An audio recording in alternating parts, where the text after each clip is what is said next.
In this journey called life, there are a lot of things that we face along the way. We grow up having a certain viewpoint of self, um, a certain way that we feel about who we are, or maybe who we think we are, and what we want to do with our life. And as we begin to grow up and life starts to happen, we change that viewpoint of self. Sometimes it might be the opinion of someone else that maybe wasn't the most positive thing, and somewhere in there we took that label on as truth and we let it take root, and we began to believe that maybe that person's opinion was right. Maybe it's the roles that we fulfill. Maybe it's the title that we hold, that's our identity. And we hang on to that. And then if for any reason we no longer are in that role or no longer have that certain position with that title, we have no idea where to start. We're completely lost. I've been there. That's where I was at. When I was growing up, I knew exactly what I planned to do with my life and how I was going to do it, where I was going to go to school, what I was going to be. And as I got older, that started to change a little bit. And as I became friends with certain people or was even in a relationship with someone else, labels and opinions began to be attached to me of who I was. And it kind of became my identity, so to speak. At one point, I questioned, am I enough and who am I? One day, I was driving in the car with my sister, and she looked at me and was like, well, what do you like to do for fun? Hmm, what do I like to do for fun? I couldn't quite answer that question. I thought about different activities that I'm usually doing, but most of the time, those are things that like my husband puts together and we all go along. Then I thought about, oh, well, I go here and I go there and I go do this. But each of those things are activities that my kids are involved in. I tried really hard to think of like what's one thing that I personally like to do for fun. Not my husband, not my kids, not something that's work related, but something that's just uniquely mine. I couldn't think of one solitary thing. And I found that very sad and embarrassing, and I was actually ashamed. Who can't think of one thing that they like to do for fun? But I couldn't. And so it kind of shifted something in me that I was like, something's wrong. Somewhere in here, Tonia as a person has disappeared. It's been more my roles or my title, or the things like where I'm serving and volunteering, but me as a person was hidden. And I didn't realize it until my sister asked me that question. Have you ever been there where you didn't realize that you were in a certain place that you needed to be woken up out of, but you didn't figure it out until someone else pointed it out to you? I don't even know if that was my sister's intent at the time. She just genuinely wanted to know what I like to do for fun because she was hanging out with me and she was like, let's go do something fun. And I couldn't answer her. And in that moment, I felt like something needs to change. Coincidentally, a few weeks later, as I had begun to think about, I need to do something different and I need to figure out what things I do enjoy and who the heck am I? Not me in relation to my kids, my husband, or my job, but who am I as a person without all those other things? In the midst of trying to figure that out, I came upon the last day of school. And my youngest child was in preschool at the time, and it was going to be a half day, which is typically what they do in our county on the last day of school. And I had already scheduled to work half a day. And so I was getting all my meetings and everything done that morning because my role was supposed to be 80% from home and 20% in the field. But that usually turned around and it was more like 80% in the field and 20% from home. And if you live in the Atlanta area, you know how crazy traffic is here. And so knowing that I needed to get to my son, who Ideally, it was only 30 minutes away. I had already planned to have everything done by 11:15, so that it gave me an additional 30 minutes for traffic, for construction, or anything else that would hold me up on the way to getting to him. And so I hopped in the car and was heading towards his side of town when my boss called me. And he was like, I want you to come meet me right now. There's some other stuff that I want to do and go over. And I said, okay, well, I appreciate that and I understand, but I'm scheduled to be off now. I need to go pick up my son. It's a half day of school. Well, that'll have to wait. You need to come now. Okay, I understand. But again, I can't. There's no one else that can go pick up my son right now. I have to go get him. That's why I was scheduled for a half a day. And so my boss was like, well, okay. If you're not going to work the rest of the day today, then you'll have to come in tomorrow. I said, first of all, I'm scheduled Monday through Friday. I am off on the weekends. Well, you can't be off the weekend and work half a day today. I said, well, you approved that in advance, and I'm actually going out of town tonight because it's Memorial Day weekend. You already approved for me to take Monday off for the holiday, and then I'm working Tuesday through Friday. Like, my days off are Saturday and Sunday. You can't tell me I have to come in. And I said, I have to get my son. He was like, you need to come and meet me now. I said, well, I can't. The next sentence out of his mouth changed everything for me from that day to now. He said, well, that sounds like a personal problem to me.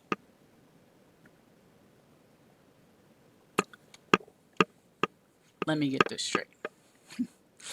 Me going to pick up my son,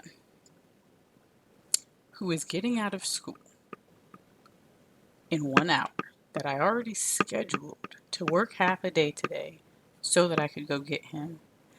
You're telling me that me going to get him is a personal problem, that it's more important and more of a priority for me to come and meet you instead and just let him sit there. Got it.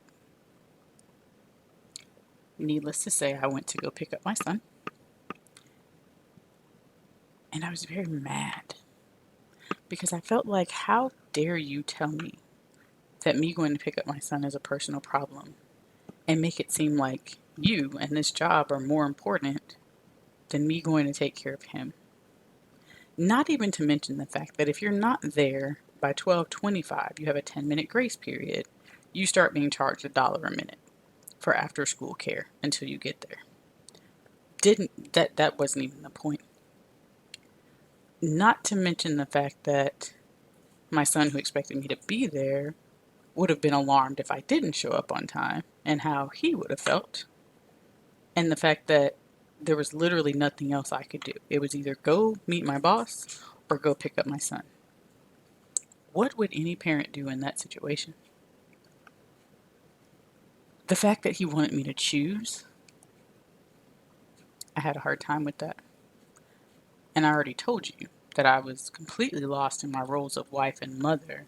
So absolutely, I was going to go and get my child. It made me know right then and there that there's a better way.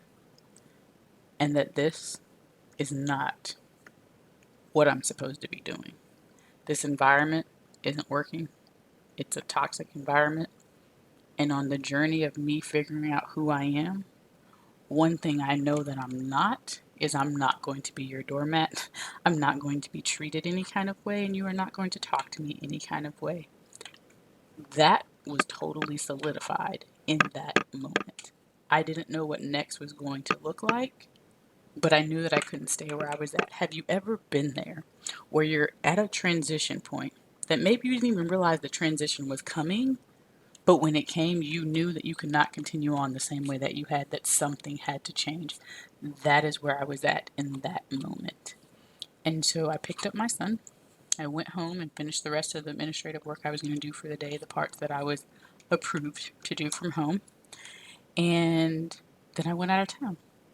It was weighing heavy on me though, because it was just like, when I do get back, what is that conversation going to look like? What am I going to say? What is the plan? Because ultimately, I still have to have an income to help take care of my family along with my husband.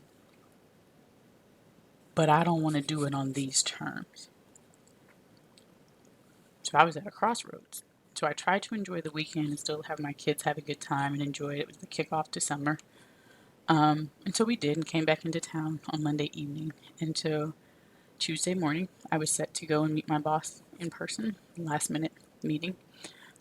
Because again, he didn't want me to go out of town. He wanted me to just work the weekend instead because in his mind, life doesn't matter. It's all about him and his business. And so I went to meet him. That was not a very pleasant conversation. And it was hard because it made me question yet again, why am I not enough? And why does my value that I bring not warrant you to talk to me like I'm a grown woman, just like you're a grown man? Why do you feel the need to talk down to me as if you are better than me or if your kids are more important than mine? Like when his kids are out, his wife goes to get them. He wouldn't dare tell her, don't bother going to get them, come do this instead. But it was like my kids didn't matter. And that's what I had a hard time with because I am just as important as you are. And so, again, wasn't a pleasant conversation. And eventually he told me to get out. I said, okay, that's fine. And I walked out the door. No idea what I was going to do next. But I knew that I wasn't going to just go and apply to just anywhere and just so I could say, oh, I have a job. I wanted it to be meaningful and purposeful. And I prayed. I was like, God, help me to find the next best thing for me that I can grow and continue on this journey of learning who I am and also not just settle. I want it to be fulfilling where I can grow, but I can also pour out to other people and I'm free to be me. And at the time, I was still learning what me looked like. But again, I already knew exactly what me wasn't and what I wasn't going to accept in that toxic environment. I knew I needed to get out of that because it wasn't helping. It was helping me to shrink more as opposed to blossom into who I'm supposed to be. And so I set out on a journey of becoming more self-aware. And even in the new role that I landed, which just shows that it was a godsend, that there were a lot of personality assessments to help you be more self-aware. Up until that point, I had already taken the Myers-Briggs, and I had also taken the DISC profile. So I knew where I was at on both of those, but it had been a while since I looked at them. And so they were actually part of the application process. And I was like, I hadn't seen that before. And so I was able to go back over them, and it showed me a few things about myself, especially in terms of really enjoying interacting with people. I'd say at that time I was more of an extrovert, and I loved that people interaction. But I didn't realize until later that I'm actually more of an ambivert. Like I can be totally full on charged and pouring out to people and entertaining and talking to people, but then I have to have that time where it's like I need that time alone, like an introvert, where I can process and reset and get refreshed and reflect and then jump in again. And so I realized I have to have a little bit of both. And so the Enneagram was introduced to me, and I learned that I was a 3 wing 2, and that's an achiever and a helper. I was actually equally the same on both of those. I was like 10.7 on the achiever and a 10 on the helper. And it was so eye opening because for so long, I couldn't understand why I didn't quite fit. Like, I've been an admin before, I've been in HR as a generalist and as a specialist, I've been an HR manager, I've worked in restaurant, I've worked in childcare, and usually it falls in one of those two areas. But each time it was like it would fit parts of me, but not all of me. And so it was like I would try to fit into this mold, but I'm not a mold type of person. Meaning I don't fit into the mold. That is something I've always known about myself, but I never could understand why.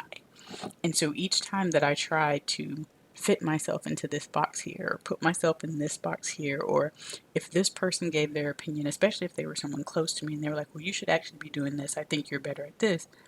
And I would try it, but it never quite fit just right. And I could always tell when it was like, a butterfly in their cocoon when they're trying to like get out and break free. That's how I would be feeling. Not that anybody had done anything or said anything, nothing like that. It was just like seasons. And it was like, okay, I'm coming on the end of a season and it's time for the next thing. But I couldn't figure out what the next thing was. That is where I had the hardest time. And it wasn't that I was just like, oh, I'm not satisfied with this, I'm not satisfied. It wasn't that at all. It was just me trying to blossom. And you know how a flower or a plant, you have it by a window and all of a sudden all the leaves start leaning towards where the sunlight is? That's how it was for me. It was like I was trying to figure out where's the sunlight. It's too dim, where's the sunlight? And just trying to figure out where do I fit. And I will say in the last 3 years, I have started to learn that more than I ever have in my entire life. I will be 40 in November. And the wealth of things that I have learned just even in the last 3 years in reflecting and searching for who I am has been a game changer. And I know that I was created to empower other people to become all that God created them to be.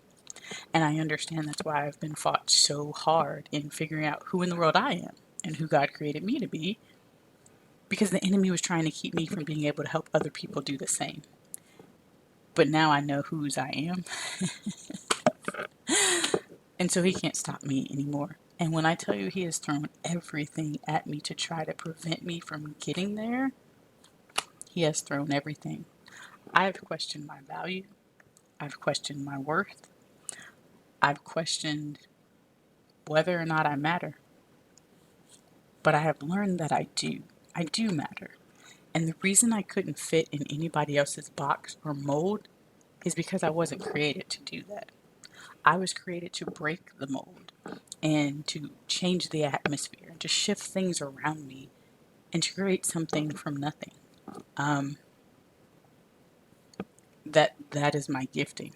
I'm a visionaire. And so you can come to me and say, hey, I'm trying to do this, or I would like to do this, but I'm not sure how. I can tell you how to do it. You might be at point A and you need to get to point Z. I come in and tell you how to go from B to Y so that you can get to Z. I didn't know that before I started the journey of figuring out who I am. And so now you can ask me what I'd like to do for fun, and I can easily answer that for you with no problem. But it took a journey to get there.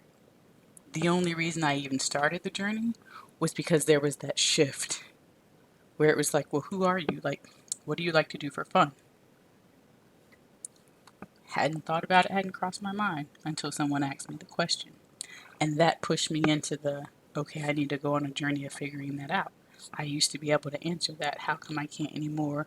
Where in there did I stop knowing that I mattered as a person, as a woman, completely aside from everything else I'd ever been through or done? And I started to backtrack.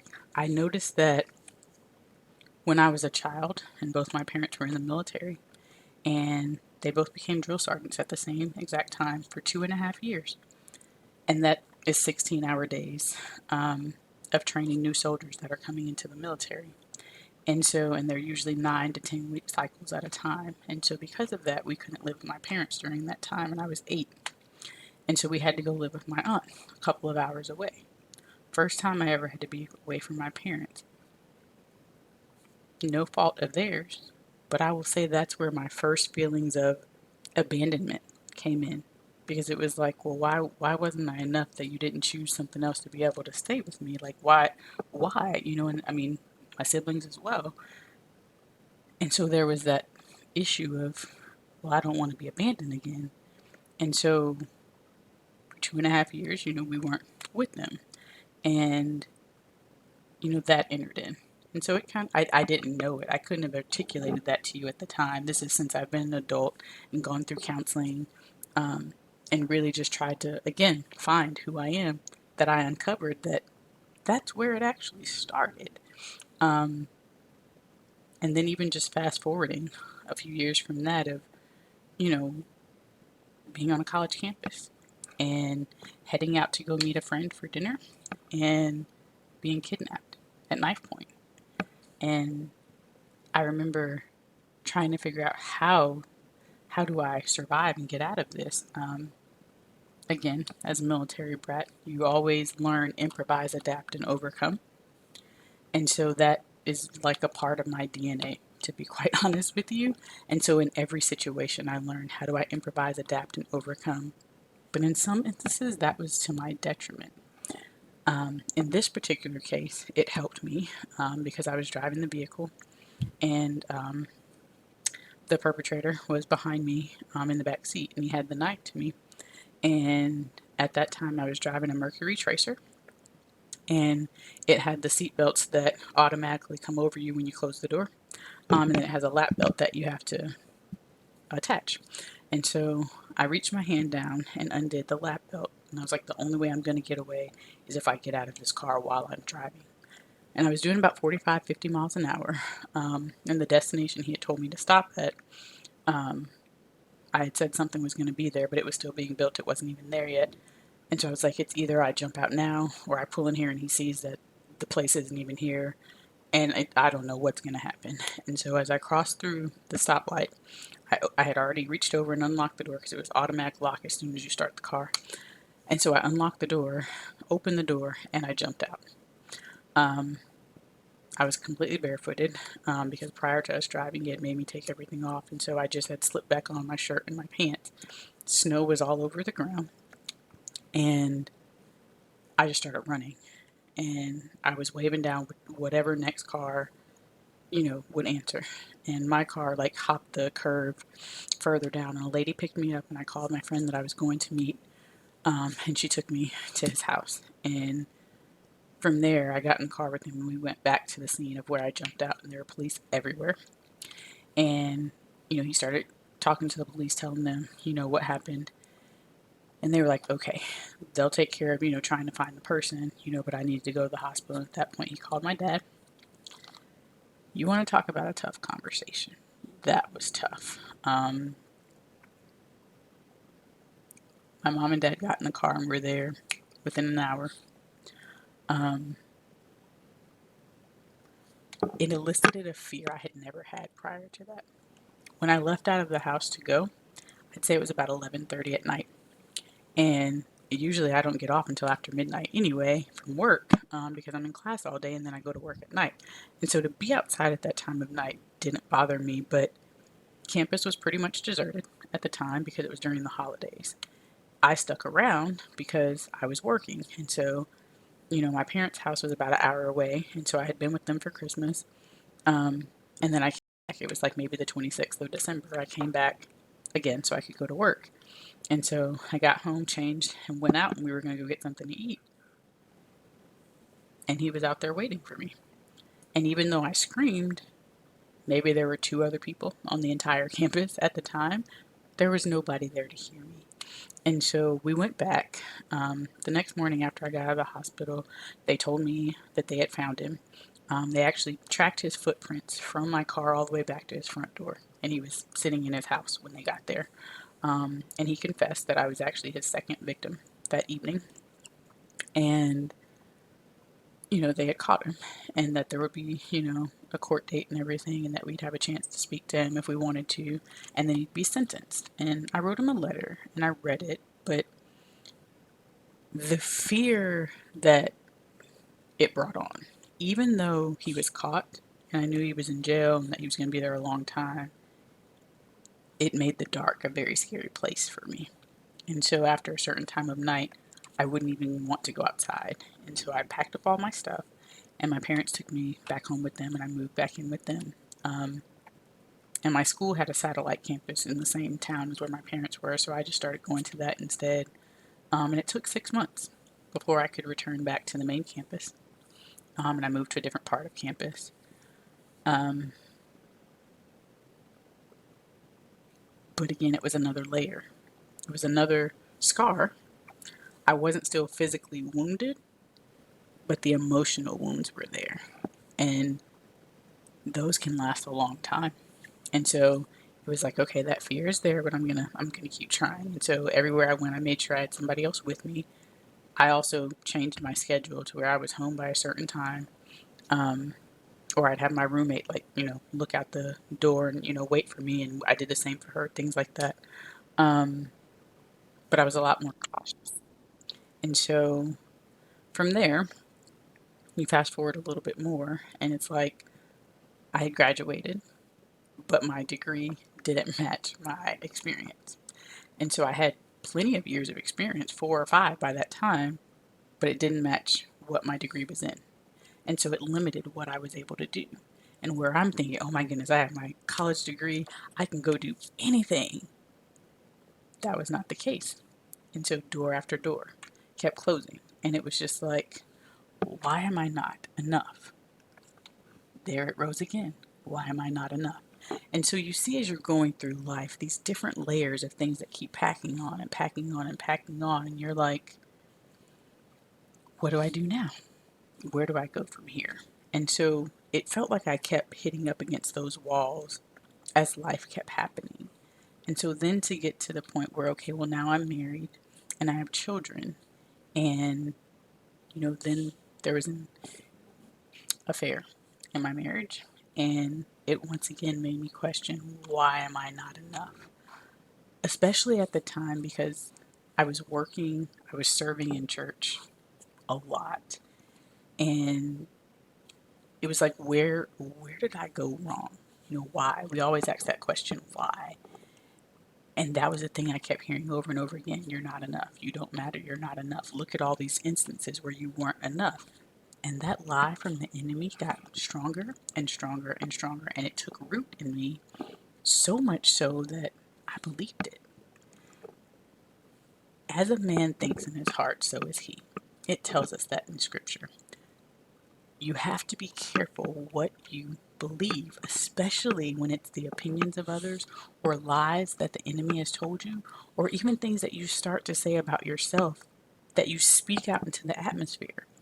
Like, your faith comes by hearing, and hearing by the word of God. Well, if you're constantly speaking out negative things about yourself, you're going to eventually internalize that and it's going to take root.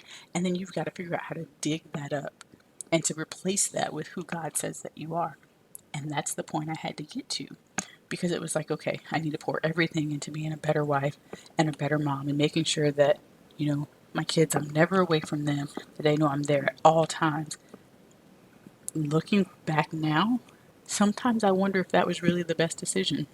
Yes, it was difficult being away from my mom and dad for that 2.5 years, but it also allowed us to learn a little bit of grit and resourcefulness. And there were things we had to survive and figure out where they weren't just right there to tell us what to do or how to do it. And so we gained a little bit of, I don't want to say independence because we were still kids, but we got some tenacity. And so as we grew up and went through different things and, moving every couple of years and, getting to know new places, new friends, things like that, we learned how to adapt and be flexible, improvise, adapt, and overcome. And so we became stronger with each thing. And so to get to that point of saying, okay, well, I'm going to make sure that I never have to leave my kids, because I signed up for Air Force ROTC. I did junior ROTC all through high school, and I signed up for Air Force ROTC in college.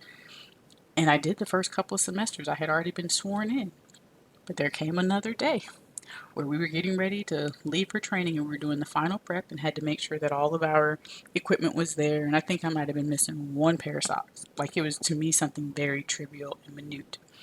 And that guy was in my face, screaming at me at the top of his lungs because I was missing that one pair of socks.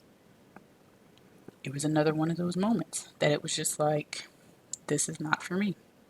I have a heart for the military, 110%, super patriotic, very thankful for all of those who have served, but I couldn't serve in that capacity. I didn't want anybody telling me when I could go here, when I could do that, where I had to live, when I had to move. I wanted my freedom. That is something I've always known, no matter what position I was in, no matter how I was being treated or what I was facing in life, my freedom mattered to me. Freedom to make decisions of what I wanted to do, how I wanted to do it, and when I wanted to do it. That is something that has never left me. I haven't always known quite how to explain it or articulate it or even ask for it, but I knew it was something in my heart of hearts that I needed, because that's just how I was programmed. And so to lose sight of all of that and to be on the back burner and to just pour myself into everyone else, I burned out. So when my sister said, "What do you like to do for fun?" literally that simple question changed everything, because it was like, why do I not know that? Why do I not know who I am and who I'm supposed to be? So I started back on that journey of, okay, let's figure that out. It took a lot of prayer, a lot of journaling. For me, writing is therapeutic. And so I wrote and I wrote and I wrote. And to even go back now and see how maybe it was 2012, in 2015, I wrote the same thing. 2017, wrote the same thing. And it was like, why am I still going around this same circle and I haven't improved? And so that became my focus, like one step at a time. I'm going to improve. I matter.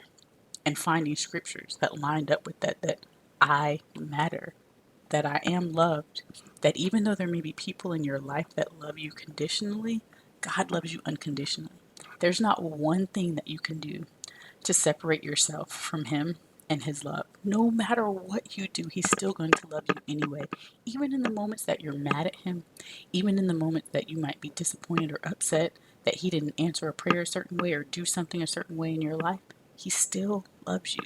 That to me was freeing, because it meant I'm not perfect, and God knows I'm not perfect, but it's not going to stop the way that He loves me. That was huge.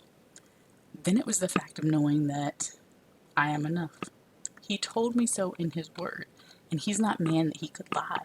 So everything that He says in His word is truth. So if He says that I'm enough, no matter how anybody else reacts to me, no matter what anybody else says, if they criticize, judge, no matter how they feel, I don't have to accept their truth as my truth. Their opinion is their opinion, and they are 100% in control of that. But I'm in control of how I react and how I respond. So that was huge for me. So those truths, you matter, you are loved, and you are enough, became like my motto. I kept saying it over and over again. If I posted a picture on Instagram, I put it on there. If I posted something on my blog page, I put it in there. Like, they became my hashtags because I needed to remind myself and also teach other people. From there, I learned that you can't pour from an empty vessel. And so it's great that I was serving my husband, serving my kids, serving, my community, volunteering, doing great at work. But if you're constantly pouring out and you never pour back in, eventually you're going to run out of steam. And so it was like, okay, I have to make sure that I'm replenished. So finding those things that I like to do for fun, I need to schedule time to do those things. I don't care if it's sitting in the bathtub for 20 minutes with a bunch of bubbles around and you're just sitting there in peace and quiet. If you have to lock the bathroom door just so nobody comes in, just so you could have 5 minutes of peace, you have to find those ways to replenish yourself. Because if you don't, you will burn out. You have to replenish yourself and stay connected to your source, which is God. Nobody else can bring you happiness, joy, peace, except for Him, because we're all human. We're all going to make mistakes, no matter what. At some point, inevitably, some person is going to disappoint you. So they can't be the source of your happiness, peace, or joy. Those are choices that you have to make. You have to find peace and joy and happiness with yourself and with God in order to be able to pour anything out to anybody else. That way, if they're having a rough time or a rough season or they're in a rough patch and maybe they're lashing out at you and saying all kinds of rude and mean things, you don't have to internalize it because you're confident in who you are. You know whose you are and that God has you. So even if their opinion of you right in that moment, maybe you made a mistake and they lashed out and said something that was very hurtful, you don't have to take that on because you know who God said you are. And you can repeat that every single day, whether it's on a post-it note or a t-shirt that you wear, something that's reminding you constantly of who God says you are, because you're going to constantly hear negative stuff and you've got to know how to navigate through what's truth and what's not. And so that brought me to the scripture that says, love the Lord your God with all your heart, mind, body, and soul. This is the first and greatest commandment, and the second is like unto it. You shall love your neighbor as yourself. I have heard that scripture all my life. Here in the last couple of years, it has taken on a completely different meaning. Because now that I know that I matter and I'm enough and I am loved, it was like, okay, God, what's the next layer in this that helps me to stay in this knowing where I don't revert back to where I forget who I am? Love God. Okay? You are to love the Lord your God with all your heart, mind, body, and soul. So love God. That's number one. Next, love yourself. And then love others. Always in that order. And someone was like, well, why do you say, you got to love yourself and then love others? Well, that's what he said. Love your neighbor as you love yourself. That means I can't love you as my neighbor if I don't love me myself. Because how can I love you if I don't love myself? How can I pour out and give anything to you if I don't have anything in me to pour out? So absolutely, I have to love God first, then love myself, then I can love other people. And I have to always do it in that order because God has to be first. Then I have to choose me to make sure that I'm staying full and equipped, connected to Him, so I can then pour out to other people without it depleting me and my reserve and what I have in me. That for me was huge. And so it was like every situation from there, it was like, I'm going to do it in that order. I may not show up as the best wife every single day. I may not show up as the best mom. Who does? It's a learning process. And parenting nowadays, to me, is like the scariest thing ever because there's so many things competing for your kid's mind and for their life and their attention that you've got to still navigate through there where they can still hear you and receive from you. And so it's very tough. You're not going to get that right every day. But the thing you have to know is that's okay. Same thing with being a spouse. You won't get that right every day either. That is a work in progress continually for the rest of your life. And that's okay. You've got to get to a point of being okay with being a work in progress. The journey of you is a lifelong journey. And so there's always areas that you can grow and improve. So that's why you just take it one step at a time. And for me, it was shifting those mindsets of the things that I had taken on from my childhood all the way up through adulthood and labels that I had heard or the opinions of other people, being able to navigate through that and figuring out, okay, I can take that and learn from that. I can dump that and let that go. Oh, okay, yep, I'll take a little bit more of that. That makes sense. I'll work on that. Let me let that go. And so learning what you can keep and what to discard so that you can keep growing. But it all starts in your mind. As a man thinks in his heart, so is he. Those mindsets and perspectives about yourself is what you have to solidify and have the foundation of that so then you can grow from there and build on that from there in order to become that better version of you. So that is the whole point of the journey of you and our community. So I would love to invite you to check out our website. It's whereyourlifebegins.com. That's WHERLIFE YOUR begins, BEGIN with an S on the end.com. There in the community, I have some free resources for you that will help you with those first few steps of shifting your mindset and figuring out, well, who am I? So that you are able to start that journey of you. And from there, inside the community, there are a lot more resources, courses, coaching, community calls, group coaching as well, where everybody is able to share freely right there in the community, talk with each other, share best bets, ask questions, and we can all walk this journey of life together. So I appreciate your time and being able to share my story with you, and I look forward to connecting. Stay tuned for our next speaker next week. That's also going to tell you about her journey, where she started, some of the things that she went through and experienced, and how tough that was, but what she was able to do to overcome to be who she is today. So I look forward to connecting and hope you have a great rest of your day.